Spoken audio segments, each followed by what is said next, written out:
हरि हरि। हे तेरी लीला सबसे न्यारी न्यारी, हरि हरि तेरी लीला सबसे न्यारी न्यारी, हरि हरि।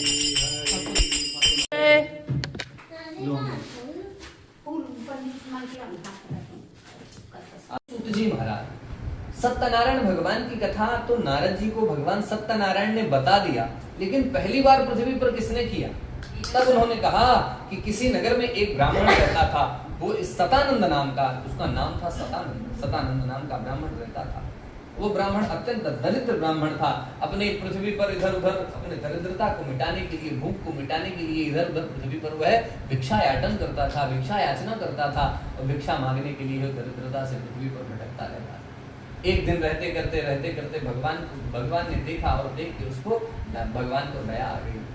भगवान उसके सामने साधु का वेश धारण करके प्रकट हुए और पूछा, हे सतानंद ब्राह्मण, आप इधर उधर पृथ्वी पर क्यों भटकते हैं?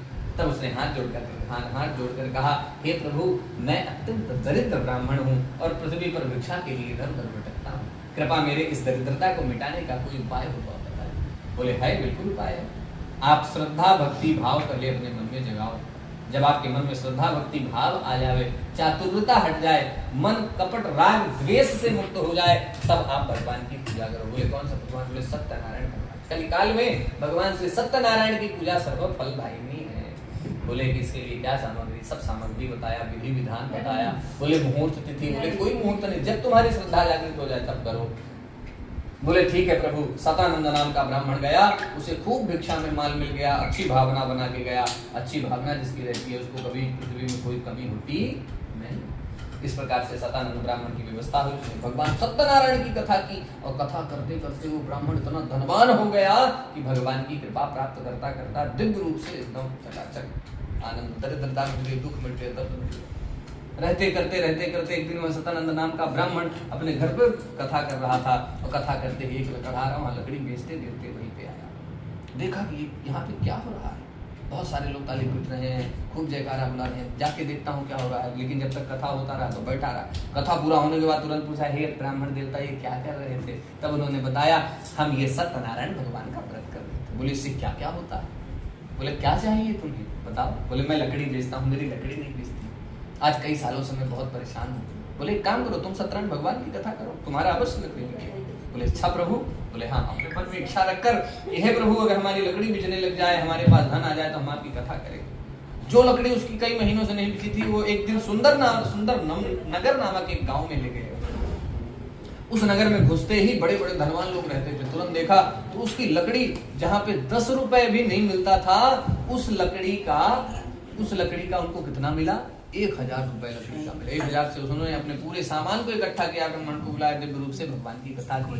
उसका ऐसा प्रभाव हुआ कि कुछ महीने बाद उसके बड़े बड़े लकड़ी के कारखाने खुलने के पश्चात भगवान सत्यनारायण ने आशीर्वाद बनाया। आशीर्वाद बनाने के बाद बड़ा सेठ बन गया वो भी। धीरे धीरे उसने भगवान को प्रणाम करके पृथ्वी पर समस्त सुखों का उपभोग करते हुए अंत में वैकुंठ धाम को प्राप्त हुआ। ये तब सूत जी से सौनकादि 88,000 फिर से प्रश्न करते हैं कि क्या सत्यनारायण भगवान की कथा को श्रवण करके क्या सिर्फ धनवान को धन मिलता है? जिसको व्यापार न चले क्या खाली उसका व्यापार चलता है कि और कुछ भी होता है? तब सौनकादि 88,000 ऋषियों से सूत जी कहते हैं, नहीं प्रभु, हे मुनियों, यह कथा सर्व फलदायी है। बोले, और क्या क्या देती है?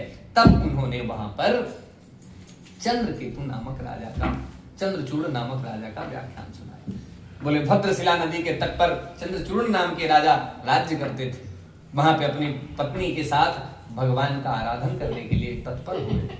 और भावना उनकी क्या थी? क्योंकि उनको पुत्र नहीं था और पुत्र प्राप्ति की भावना को रखते हुए भगवान का स्मरण करते हुए भगवान की कथा की तैयारी कर रहे थे। उसी समय एक साधु बड़िक आया और साधु बड़िक ने कहा, हे राजन, आप यहाँ क्यों इधर उधर घूम रहे हैं? किस कारण से? बोले, हमारे पुत्र नहीं है और हम पुत्र की कामना के लिए ही इधर पृथ्वी पर इधर उधर नदी के किनारे भटक कर तैयारी कर रहे हैं, इसलिए हम भगवान की कथा करने के लिए तत्पर हो रहे हैं। बोले, ठीक है, क्या अगर पुत्र ना हो तो भगवान की कथा करने पर हो जाएगा? बोले, हाँ, हो जाएगा। उन्होंने कथा किया, प्रसाद लिया। प्रसाद लेने के बाद जब वह बनिया अपने घर गया तो अपनी उसको बुलाया और, अरे सुनती हो भाग्यवान? अरे अरे स्वामी आ गए। ऐसे प्यार से कोई बुलाए तो पत्नियों को लगता है कि हमारे पति कुछ लेके आए। अरे अरे क्या लेके आए हैं, तुरंत दौड़ती दौड़ती गई, बोले बताइए क्या लाए हैं। बोले लाए कुछ नहीं, बहुत बड़ी चीज लाए हैं। बोले क्या। बोले कि हम हमारे पुत्र नहीं है ना, तो हमने पुत्र की प्राप्ति के लिए एक उपाय ढूंढ के लाया। ध्यान भाव श्रद्धा से करेंगे तो हमको पुत्र की प्राप्ति हो जाएगी। बोले लेकिन एक मिनट ठहर जाओ, मैं बनिया हूँ, बनिया बिना लाभ के कोई सौदा करता नहीं, पहले उसको लाभ चाहिए फिर वो प्रक्रिया करता। उसने बनिया बुद्धि लगाई और अपनी पत्नी को कह दिया जाके भगवान के सामने मन्नत दे दो, और मन्नत दे दो कि जब हमको पुत्र की प्राप्ति हो जाएगी तब हम कथा करेंगे। उसने भगवान से मन्नत किया कि प्रभु जब हमको पुत्र की प्राप्ति हो जाएगी तब हम आपकी कथा करेंगे। जाके कह दिया। धीरे धीरे उसकी पत्नी चंद्रशिला दिव्य रूप से अवतार में एक चंद्र की कलाओं की अवतार में परिपूर्ण हुई और उसको पूर्णिमा के जैसे बढ़ने वाली दिव्य कन्या रत्न की प्राप्ति। उस कन्या का नाम रखा गया कलावती, क्योंकि चंद्र कलाओं से परिपूर्ण थी। जैसे पूर्णिमा का चांद प्रथमा द्वितीया तृतीया चतुर्थी पंचमी षष्ठी सप्तमी अष्टमी नवमी दसवीं एकादशी द्वादशी त्रयोदशी चतुर्दशी और पूर्णिमा के समान ऐसे बड़ा हो जाता है, वैसे उसे धीरे धीरे करके वो बढ़ने लगी। एक दिन जब उसको पुत्री रत्न की प्राप्ति हो गई तो उसकी जो पत्नी लीलावती थी जाके साधु वणिक से बोली, हे साधु, हे प्रभु, हे स्वामी, आपने हमसे कहा था कि हमको जब पुत्र रत्न की प्राप्ति हो जाएगी तो हम कथा करेंगे, आज तक आपने कथा नहीं की। अरे ठीक है, अभी तो हुई है, इसके विवाह के समय कर लेंगे। फिर भी उसकी कथा नहीं की। विवाह राजा व्यापार से आया अपने घर, जैसे ही आया तो अपनी पुत्री को देखा, और पुत्री को देखा तो उसकी पुत्री धीरे धीरे करके बड़ी होती जा रही थी। और जैसे ही उसकी पुत्री बड़ी हुई तो अपने पुत्री की ओर देखते हुए मन में अब धारणा रखा कि हमारी पुत्री विवाह के योग्य हो गई है क्या। तब उनसे कहा, हे दूत, हमारी पुत्री के योग्य कोई वर हो तो जाओ ढूंढ कर लाओ। दूतों को आज्ञा दी। दूत चारों तरफ नगर में ढूंढ गए कि हमारे साधु, हमारे बनिया के लिए, हमारे सेठ जी के लिए कोई उनकी पुत्री जो है उसका विवाह करना है, उसके योग्य कोई वर हो जाए तो हम उसकी खोज में निकले हैं। चारों तरफ देखा, इधर उधर देखा, एक पुत्र, एक लड़का उन्हें मिल गया, उनकी पुत्री के योग्य ले आए। उनसे शादी हुई। विवाह के समय भी भगवान का कथा करना वह भूल गया। विवाह के समय भी कथा न करने पर भगवान सत्यनारायण उससे रुष्ट हो गए, उसे श्राप दे दिया, जा मूर्ख, तुझे महादारुण दुख प्राप्त होगा। इस प्रकार से उसे वो किया। और जैसे ही वह श्राप लगा, क्योंकि बनिया था, बनिया लोभ की भावना से ही क्रिया करता है, और वह लोभ की भावना को रखता हुआ अपने दामाद को संदेश पहुंचाया, दामाद जी आप हमारे घर आए, कुछ बैठकर विस्तार रूप से बात करनी है। इस प्रकार से यहाँ पर तृतीय अध्याय पूर्ण होता है, द्वितीय अध्याय पूर्ण होता है। द्वितीय अध्याय भगवान सत्यनारायण के चरणों में अर्पित करते हैं। बोले सत्यनारायण भगवान की जय। उनसे लेके रखिए। तृतीय अध्याय में उनके दामाद उनके जैसे घर आते हैं तो उनसे कहता है कि दामाद जी, हम दोनों तो बेटे हैं, आप हमारे बेटे के। पहले के जमाने में कोई ट्रेन, कोई वस्तु नहीं चलती थी। पहले के जमाने में लोग व्यापार करने के लिए नाव से जाते थे, नाव में बैठकर वो दोनों लोग गए। और दिव्य नगर में जब गए तो वहां पर जैसे ही उस नगर में पहुंचा तो भगवान ने माया के दो चोर प्रकट किए। जैसे ही वो क्यों चोर प्रकट हुए? क्योंकि उसको श्राप का फल देना है, श्राप लगाया ना, तो श्राप का फल तो मिलेगा। देखो दो प्रकार के फल होते हैं, सात्विक, एक असात्विक। जो असात्विक क्रिया उसने भगवान का व्रत कथा ना करके की थी, उसका फल उसको मिलना था। भगवान के दो चोर प्रकट हुए और जिस नगर में वो व्यापार करने के लिए गए थे उसी नगर के राजा के यहाँ चोरी कर दी। और पहले के जमाने में जिस नगर के जो राजा होता था, उस राजा के राज्य के लिए सिक्का मुहर वाली चलती थी सिक्का, और उस राजा के मुहर में लगा हुआ सिक्का पूरे सोने में पूरा वही चलावा था। उसने कई किलो सोना उसने चुरा लिया, सिक्के से भरा हुआ कॉइन। जब चुरा लिया, राजा देखा तो अरे हमारे यहाँ चोरी, हमारे राज्य में चोरी, किसकी हिम्मत हुई? जाके तुरंत, और चोर वो लोग सिक्का चुरा के पूरा सोना धन चुरा के लाए और वहीं साधु बनी कर जहाँ उसका दामाद जहाँ नाव से उतरे थे उन्हीं के पास जाके छोड़ दिया। वो लोग उतरे, थोड़ा थक गए, वहीं सो गए, और सोते हुए चोर आए, देखे ये सो रहे नहीं, यहीं पास छुपा देते हैं। राजा के सैनिक लौट। इसलिए हमको अपने कर्मों को संभाल कर करना चाहिए और भगवान की पूजन अर्चना भाव भक्ति से करनी चाहिए। तो वहां पे जब लोग बैठे थे तो वो चोर वहीं पे लाए और धन छिपा कर रख दिए। अब सैनिक चारों तरफ ढूंढना शुरू हो गए, चारों तरफ ढूंढना शुरू। कहीं भी नहीं मिला। जब नदी के किनारे आए उन्होंने तो देखा, बोले यहाँ पे तुम क्यों बैठे हो, चलो उठो यहाँ से। बोले साहब हम लोग आराम कर रहे हैं, हम व्यापारी हैं, हम व्यापार कर रहे हैं। बोले नहीं उठो। और जहाँ पे छुपाया था वहीं डंडा से ऐसे मारा, हटाया, पूरा सोना वहीं पे गिरा। बोले ये चोर बैठे, तुरंत उठा के ले गए, उनको कारागार में डाल दिया। राजा ने ना आओ देखा ना था, बोला जाओ इन्हें सीधे काल कोठरी में डाल दो। और काल कोठरी में जैसे डाले वो, तुरंत साधु बनिया को याद आया कि मैंने भगवान की कथा नहीं की थी, इसलिए मुझे आज यह दशा भोगना पड़ रहा है। उसने गलती की तो उधर उसके लीलावती बेटी और माँ लीलावती कलावती वो भी कष्ट में आ गई। जितना धन था जो सो रही थी सब चोर चुरा के ले गई, और जो था आगे आगे घर घर सब नष्ट हो गया। घर में खाने के लाले पड़ गए। दूसरे दिन से खाना बनाने के लिए अन्न नहीं, क्या करे तो करे क्या। अब बेटी को इधर उधर जाके भिक्षा मांगने के लिए भेज दिया। भिक्षा मांगने के लिए घर उधर जाने लग गई। एक दिन भिक्षा मांगते मांगते एक ब्राह्मण के घर में गई, जहाँ देखा तो दिव्य सत्यनारायण भगवान की कथा हो रही थी। जाके देखा, कुछ देर तक बैठी रही, प्रसाद लिया। प्रसाद के बाद ब्राह्मण देवता से पूछी, ब्राह्मण देवता आप यह क्या कर रहे थे।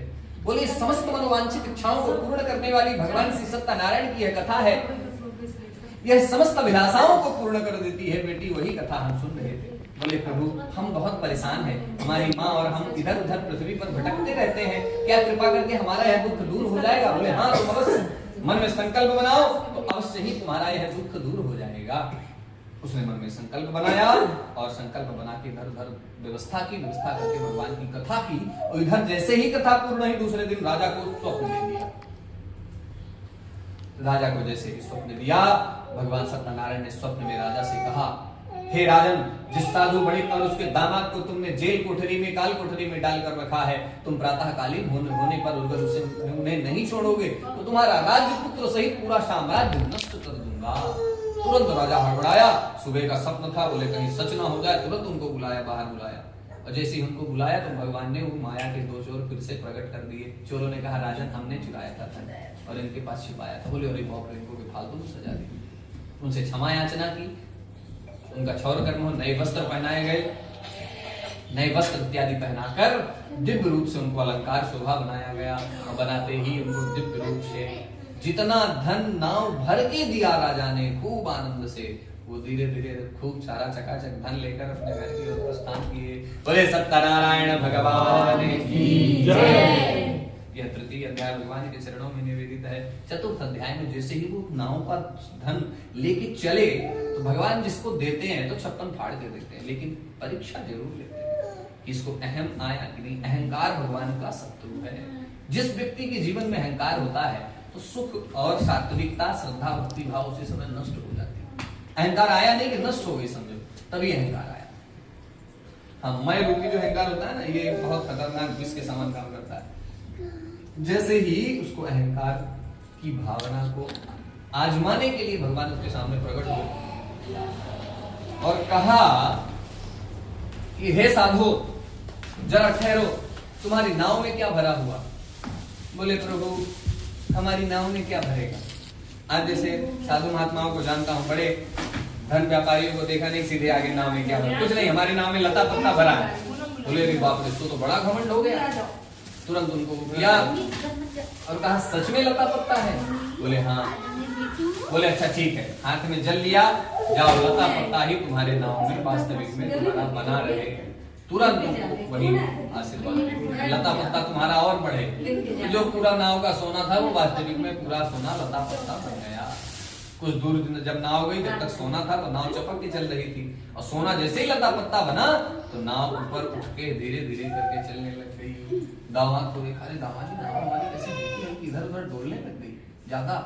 तो बोले अरे क्या हुआ, जब जरा देखो तो पटका हटाया, देखा तो पूरा सोना लता पत्ता। अब भैया जो ससुर जी थे, ससुर जी की जान तो पूरा धन में लटकी थी। अब पूरा धन को ले देखा लता पत्ता बन गया। तुरंत उनको पानी मार के, चीटा मार के बेहोशी की हालत से उठाया गया। अब ससुर जी जिद छोड़ो, मान लो मेरी बात और जाओ, वो जो साधु जी थे उनसे प्रार्थना करो। आपने उनको कटु भाषा बोला, इसीलिए भगवान की कथा ये सिखाती है कभी भी किसी को कटु भाषा नहीं बोलनी चाहिए।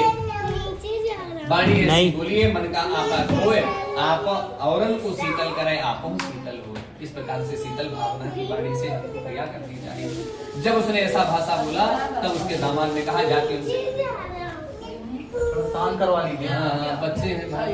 ठीक है, तो खूब मृदु भाषा से जाके प्रार्थना करने लगे, हे प्रभु मुझसे गलती हो गई, मेरी और मेरे धन की रक्षा करी। तो भगवान सत्यनारायण ने कहा, प्रभु मूर्ख, तू अपने गलती के कारण ही बार बार दुख होता है। तो जाके बार बार तुमने मेरा व्रत का खंडन किया, इसलिए तुम्हें कष्ट मिला। तुम यहाँ पे अहंकार किया, इसलिए तुम्हारा सोना लता पत्ता बना। तुम अहंकार क्यों करते हो? बिना अहंकार के जब तुम्हें सब मिलता है भाई, चालाकी करने से क्या होगा? नहीं, दान दिए धन घटत है। थोड़ा देखिए तो चला गया अंदर। और भाव भक्ति से भक्ति मिलती है, प्रेम मिलता है, आशीर्वाद मिलता है। दान भाव से क्यों नहीं करते हो? श्रद्धा भक्ति भाव से क्यों नहीं करते हो? क्षमा याचना किया, भगवान ने कृपा करके उसका जो नाव का धन था फिर से वही स्वर्ण बना दिया, और वही स्वर्ण लेके फिर से साधु बड़े अपने घर के स्थान। दूसरों को आदेश दे दिया, जाओ हमारे घर में सूचना दे दो कि साधु बड़े अपने दामाद के साथ, हमारी पत्नी को बोलना अपने दामाद के साथ बहुत सारे धन के साथ अपने घर आ रहे हैं। जैसे ही दूत गया सूचना देके, उसी समय लीलावती कलावती दोनों भगवान की कथा कर रहे थे। तो माता ने बोला, बेटी तू आराम से कथा कर लेना, दूत का सूचना आया है, वहां पे तेरे पिता और तेरे पति देव आ गए, मैं जाके उसका स्वागत करती हूँ, तो जल्दी आराम से कथा कर लेना, विधि विधान से कथा करके आराम से आना। अब उसने देखा तो मुझे सजना के पास जाना है, मेरे पतिदेव आए हैं। पतिदेव दर्द करते करते भगवान को एक बड़े से प्रणाम किया, जल्दबाजी की और प्रसाद लेना भूल गए। और प्रसाद ना लिया तो जिस पति के लिए जल्दबाजी की थी उसको देखने के लिए जब वहां पे गई तो उसका पति नाव से पैर से उतरते वक्त पैर छटा, पैर छटने के बाद नदी में बह गया, न जाने बह के कितना गया। तुरंत जैसे उसकी पत्नी वहां पे पहुंची, देखी हमारे पति वहां रोना धोना मच गया। बोले हमारे दामाद जी तो बह गए, कहाँ बह गए? आकाशवाणी होती थी पहले, आकाशवाणी हुई, हे साधु तुम्हारी पुत्री भगवान की कथा तो की, लेकिन यह प्रसाद लेना, प्रसाद का परित्याग कर दिया। और भगवान की कथा का प्रसाद कभी परित्याग नहीं करना चाहिए। इस प्रकार से ये कथा के प्रसाद का परित्याग करने का इसका परिणाम ये हुआ, इसका पति जो था वह जल में डूब गया। यह घर को जाए और पुनः से भगवान को प्रणाम करके प्रसाद ग्रहण करे तो अवश्य ही पति को प्राप्त होगा। घर गई, भगवान को प्रणाम किया, प्रसाद लिया, और इधर ढूंढ ही रहे थे, ढूंढते घास होती है नदी में, वहीं जाके अटक गई थी। तुरंत उनको निकाला गया, पानी दबाया गया, बाहर आया, तुरंत सांस आई, तुरंत वो जिंदा हुए। फिर से उनको भगवान को जयकारा बुलाया गया और आके उसने अपने पति को प्राप्त। क्या सीख मिला? कि भगवान के कथा के प्रसाद का परित्याग कभी नहीं करना चाहिए। दूसरा, कभी भी किसी को कटु भाषा और अहंकार से नहीं बोलना चाहिए, सबको आदर सम्मान देना चाहिए। इस प्रकार से भगवान की खूब कथा नदी के किनारे कीर्तन हुआ, और वो जब तक जिंदा रहे तब तक साधु गणित का पूरा परिवार भगवान की कथा को करता रहा। अंत में वो सत्यपुर वैकुंठ को प्राप्त हुए और भगवान सत्यनारायण की कृपा उनसे प्राप्त हुई। इस प्रकार से चतुर्थ अध्याय इस स्कंद पुराणे रेवाखंडे चतुर्थ अध्याय श्री सत्यनारायण देवार्पणमस्तु। अब पंचम अध्याय में